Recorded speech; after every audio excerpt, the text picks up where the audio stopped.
জাহাজটিকে যখন আমরা সর্বসাধারণের জন্য উন্মুক্ত করতে পেরেছি, সর্বসাধারণ স্কুলের ছোট ছোট বাচ্চা থেকে শুরু করে সর্বস্তরের সাধারণ জনগণ এই জাহাজটি দেখতে আসতে পারছেন এবং দেখে তাদের সাথে আমাদের যেরকম সর্বসাধারণের সাথে আমাদের যে দূরত্বটা, আমাদের যে সম্পর্কটা, এটার একটা উন্নয়ন হচ্ছে এবং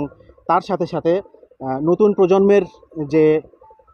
দেশবাসী আছে, নতুন প্রজন্মের যারা আছে তারাও আমাদের সম্পর্কে জানতে পারছে এবং দেশ গঠনে, দেশ সেবায় বাংলাদেশ নৌবাহিনীতে ভবিষ্যতে যোগদানের জন্য এটাও তাদের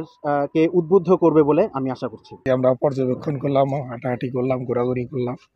তাতে অনেক ভালো লাগলো এবং যে সমস্ত জিনিসগুলো দেখলাম ওগুলো মোটামুটি নতুনত্ব হিসেবে অনেক ভালো আর কি। আমি আমার বাচ্চাকে নিয়ে এসেছি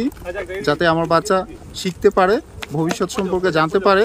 এবং কি নৌবাহিনী সম্পর্কে জানতে পারে। নৌবাহিনী জাহাজ এজন্য ভিজিট করেছি। বেশ কয়েকটা গান দেখলাম এবং এদের জিনিসপত্র রাখার